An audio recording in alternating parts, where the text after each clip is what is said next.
Hello mga ka-share, update lang tayo dito sa Sangkitan Project. Ngayon is nagkakabit na kami ng mga sliding window. Bali ongoing yung pagkakabit. Bali nakabitan na yan. Yung panel na nilalagay saka yung fix doon.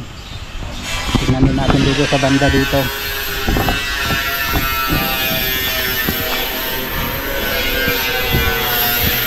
Ngayon nakabit na rin ito mga ka-share. Yung owning type dito, medyo maingay.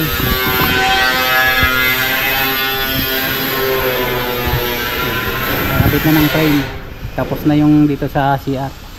Bali, owning yung sa baba, fix sa taas. Let's go on. Nakabit na yung frame. Nakabit na rin nila yung panel. Medyo umuulan-ulan na dito. Dapat sana ito is napinturahan muna, kaya lang wala pa sa aking budget sa para pintura. Kaya ito lang muna. Pwede naman siguro ito na katingan. Saka itong resnat mga ka-share, speed itong kamumabol to kasi yan, nakatox lang yan. Kaya pwede pa nating pinturahan. Tapos ito kung gusto nilang pinturahan ng iba, bali ipo-pull out lang tong grills papasok. Pwedeng pinturahan ng ibang kulay. Kaya ganyan yung design natin para mapinturahan.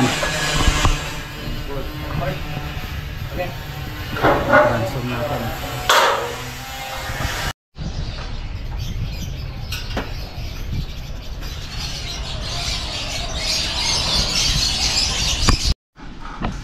Sirit na ikabit na yung glass dito sa mga kwarto. Meron siya. Medyo dumilim. Sara lang natin kasi wala pa siyang silicone. Yan, bali babalikan namin to ng Tuesday kasi ilalagay yung mga fix doon sa taas. Tapos ilalagay din ng silicone to mga shirt. Ito mga ito. Ikutan lang natin lahat na bintana.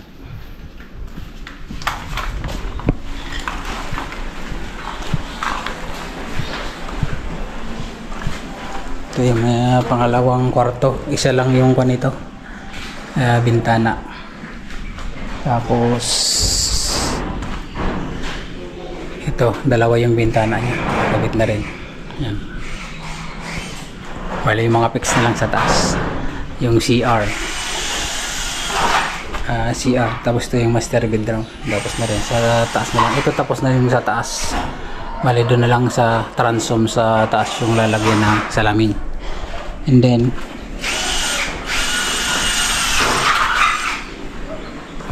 ito mga ka-share, transom.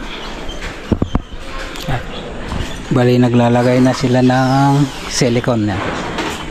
Yung mga glass white.